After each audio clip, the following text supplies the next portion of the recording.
नमस्कार दोस्तों, मैं हूं मनीष और आपका स्वागत है हिस्टोरिक हिंदी के एक और नए एपिसोड में। दोस्तों, आज हम बात करेंगे भारत के महान क्रांतिकारी और स्वतंत्रता सेनानी शहीद भगत सिंह की। भगत सिंह भारत के एक महान स्वतंत्रता सेनानी और क्रांतिकारी थे। चंद्रशेखर आजाद व पार्टी के अन्य सदस्यों के साथ मिलकर इन्होंने देश की आजादी के लिए अभूतपूर्व साहस के साथ शक्तिशाली ब्रिटिश सरकार का मुकाबला किया था। इन्होंने पहले लाहौर में सैंडर्स की हत्या और उसके बाद दिल्ली की केंद्रीय संसद यानी सेंट्रल असेंबली में बम विस्फोट करके ब्रिटिश साम्राज्य के विरुद्ध खुले विद्रोह को बुलंदी प्रदान की थी। इन्होंने असेंबली में बम फेंककर भागने की कोशिश भी नहीं की, जिसके फलस्वरूप इन्हें 23 मार्च 1931 को इनके दो अन्य साथियों राजगुरु तथा सुखदेव के साथ फांसी पर लटका दिया गया। उनके इस अतुलनीय बलिदान के बाद सारे देश में अंग्रेज सरकार के खिलाफ आक्रोश की लहर दौड़ गई थी और देश को आजाद कराने की मुहिम भी तेज हो गई। भगत सिंह का बचपन। भगत सिंह का पूरा नाम भगत सिंह संधू था। आमतौर पर इनका जन्म 28 सितंबर 1907 को माना जाता है, परंतु अन्य तथ्यों के अनुसार उनका जन्म 19 अक्टूबर 1907 को हुआ था। उनके पिता का नाम सरदार किशन सिंह संधू और माता का नाम विद्यावती कौर था। ये एक जाट परिवार से ताल्लुक रखते थे। अमृतसर में 13 अप्रैल 1919 को हुए जलियांवाला बाग हत्याकांड ने भगत सिंह की सोच पर गहरा प्रभाव डाला था। लाहौर के नेशनल कॉलेज की पढ़ाई छोड़कर भगत सिंह ने भारत की आजादी के लिए नौजवान भारत सभा की स्थापना की। काकोरी कांड में रामप्रसाद बिस्मिल सहित 4 क्रांतिकारियों को फांसी एवं 16 अन्य को कारावास की सजाओं से भगत सिंह इतने क्रोधित हुए कि चंद्रशेखर आजाद के साथ वे उनकी पार्टी हिंदुस्तान रिपब्लिकन एसोसिएशन से जुड़ गए और उसे एक नया नाम दिया, हिंदुस्तान सोशलिस्ट रिपब्लिकन एसोसिएशन। इस संगठन का उद्देश्य सेवा, त्याग और पीड़ा झेल सकने वाले नवयुवकों को देश की आजादी के लिए तैयार करना था। भगत सिंह ने राजगुरु के साथ मिलकर 17 दिसंबर 1928 को लाहौर में सहायक पुलिस अधीक्षक रहे अंग्रेज अधिकारी जेपी सैंडर्स को मारा था। इस कार्रवाई में क्रांतिकारी चंद्रशेखर आजाद ने उनकी पूरी सहायता की थी।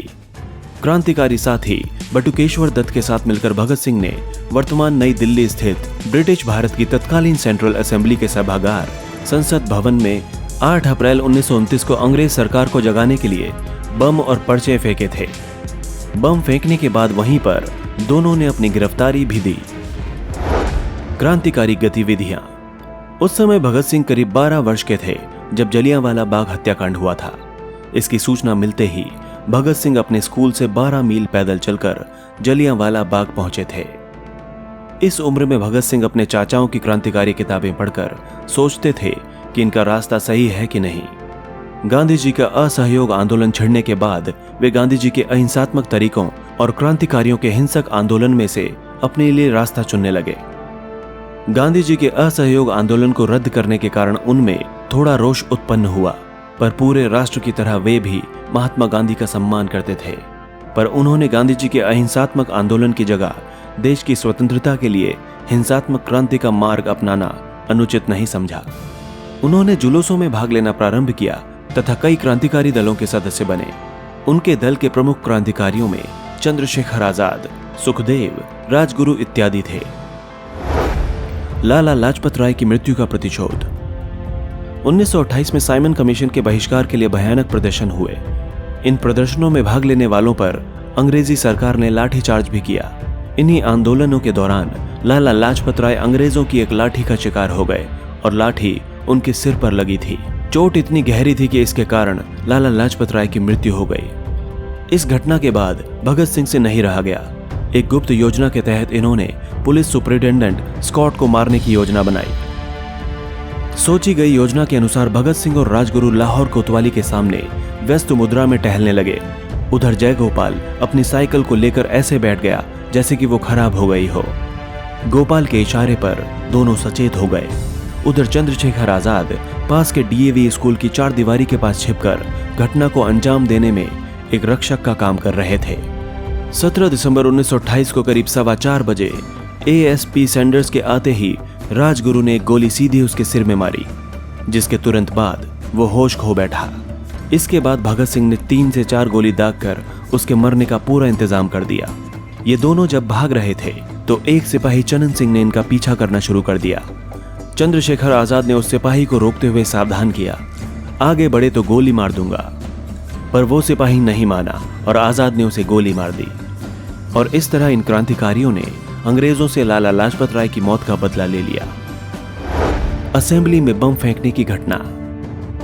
भगत सिंह को पूंजीपतियों की मजदूरों के प्रति शोषण की नीति पसंद नहीं थी। उस समय चूंकि अंग्रेज ही सर्वे सर्वा थे तथा बहुत कम भारतीय उद्योगपति उन्नति कर पाए थे, इसलिए अंग्रेजों के मजदूरों के प्रति अत्याचार से उनका विरोध स्वाभाविक था। मजदूर विरोधी ऐसी नीतियों को ब्रिटिश संसद में पारित न होने देना उनके दल का निर्णय था। सभी चाहते थे कि अंग्रेजों को पता चलना चाहिए कि हिंदुस्तानी अब जाग चुके हैं और उनके हृदय में ऐसी नीतियों के प्रति आक्रोश है।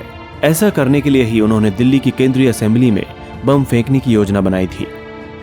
भगत सिंह चाहते थे कि इसमें कोई खून खराबा ना हो और अंग्रेजों तक उनकी आवाज भी पहुंचे। हालांकि प्रारंभ में उनके दल के सब लोग ऐसा नहीं सोचते थे, पर अंत में सर्वसम्मति से भगत सिंह तथा बटुकेश्वर दत्त का नाम चुना गया।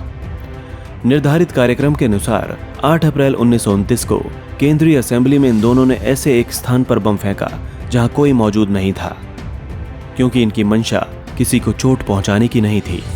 बम फेंकने के बाद पूरा हॉल धुएं से भर गया।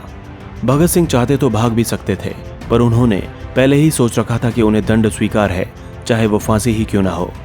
इसीलिए उन्होंने भागने से मना कर दिया। बम फटने के बाद उन्होंने इंकलाब जिंदाबाद, साम्राज्यवाद मुर्दाबाद का नारा लगाया और अपने साथ लाए हुए पर्चे हवा में उछाल दिए। इसके कुछ ही देर बाद पुलिस आ गई और दोनों को गिरफ्तार कर लिया गया। भगत सिंह का जेल का सफर। जेल में भगत सिंह करीब 2 साल तक रहे। इस दौरान वे लेख लिखकर अपने क्रांतिकारी विचार व्यक्त करते रहते थे। जेल में रहते हुए भी उनका अध्ययन लगातार जारी रहा।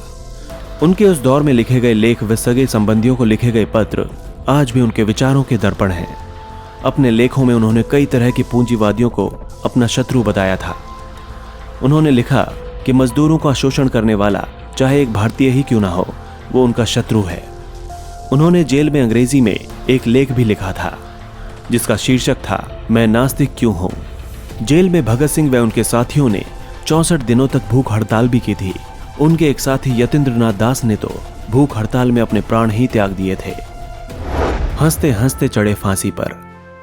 26 अगस्त 1930 को अदालत ने भगत सिंह को भारतीय दंड संहिता की धारा 129, 302 तथा विस्फोटक पदार्थ अधिनियम की धारा 4 और 6F तथा आईपीसी की धारा 120 के अंतर्गत अपराधी सिद्ध किया। 7 अक्टूबर 1930 को अदालत के द्वारा 68 पन्नों का निर्णय दिया गया, जिसमें भगत सिंह, सुखदेव तथा राजगुरु को फांसी की सजा सुनाई गई। फांसी की सजा सुनाई जाने के साथ ही लाहौर में धारा 144 लगा दी गई। इसके बाद भगत सिंह की फांसी की माफी के लिए प्रीवी परिषद में अपील दायर की गई, परंतु यह अपील 10 जनवरी 1931 को रद्द कर दी गई। इसके बाद तत्कालीन कांग्रेस अध्यक्ष पंडित मदन मोहन मालवीय ने वायसराय के सामने सजा माफी के लिए 14 फरवरी 1931 को अपील दायर की कि वो अपने विशेषाधिकार का प्रयोग करते हुए मानवता के आधार पर फांसी की सजा माफ कर दें। भगत सिंह की फांसी की सजा माफ करवाने के लिए महात्मा गांधी ने 17 फरवरी 1931 को वायसराय से भी बात की। 18 फरवरी 1931 को आम जनता की ओर से भी वायसराय के सामने विभिन्न तर्कों के साथ सजा माफी के लिए अपील दायर की गई थी। आपको बता दें कि ये सब कुछ भगत सिंह की इच्छा के खिलाफ हो रहा था, क्योंकि भगत सिंह नहीं चाहते थे कि उनकी सजा माफ की जाए और लोग उनके लिए अंग्रेजों के सामने गिड़गिड़ाएं। 23 मार्च 1931 की शाम करीब 7:33 पर भगत सिंह तथा इनके 2 साथियों सुखदेव व राजगुरु को फांसी दे दी गई। फांसी पर जाने से पहले वे लेनिन की जीवनी पढ़ रहे थे और जब उनसे उनकी आखिरी इच्छा पूछी गई तो उन्होंने कहा कि वो लेनिन की जीवनी पढ़ रहे थे और उन्हें वो पूरी करने का समय दिया जाए। कहा जाता है कि जब जेल के अधिकारियों ने उन्हें सूचना दी कि उनकी फांसी का वक्त आ गया है, तब उन्होंने कहा था, ठहरिए, पहले एक क्रांतिकारी दूसरे से मिल तो ले। फिर 1 मिनट बाद किताब छत की ओर उछाल कर वे बोले, ठीक है, अब चलो। फांसी पर जाते समय वे तीनों मस्ती से गा रहे थे, मेरा रंग दे बसंती चोला, मेरा रंग दे, मेरा रंग दे बसंती चोला, माए रंग दे बसंती चोला। इसके बाद भगत सिंह, राजगुरु और सुखदेव हमेशा के लिए अमर हो गए। भगत सिंह को फांसी दिए जाने के बाद बहुत से लोग अंग्रेजों के साथ साथ महात्मा गांधी को भी इनकी मौत का जिम्मेदार मानने लगे। इसी कारण जब महात्मा गांधी कांग्रेस के लाहौर अधिवेशन में हिस्सा लेने जा रहे थे तो लोगों ने काले झंडों के साथ महात्मा गांधी का स्वागत किया। जेल के दिनों में उनके लिखे खतों व लेखों से उनके विचारों का अंदाजा लगता है। उन्होंने अपने लेखों के माध्यम से भारतीय समाज में जाति और धर्म के कारण आई दूरियों पर दुख व्यक्त किया था। उन्होंने समाज के कमजोर वर्ग पर किसी भारतीय के प्रहार को भी उसी सख्ती से सोचा जितना कि किसी अंग्रेज के द्वारा किए गए अत्याचार को। भगत सिंह को हिंदी, उर्दू, पंजाबी तथा अंग्रेजी के अलावा बांग्ला भी आती थी, जो उन्होंने बटुकेश्वर दत्त से सीखी थी। उनका विश्वास था कि उनकी शहादत से भारतीय जनता में आजादी की लड़ाई की ज्वाला भड़क उठेगी और ऐसा उनके जिंदा रहने से शायद ही हो पाए। इसी कारण उन्होंने मौत की सजा सुनाने के बाद भी माफीनामा लिखने से साफ मना कर दिया था।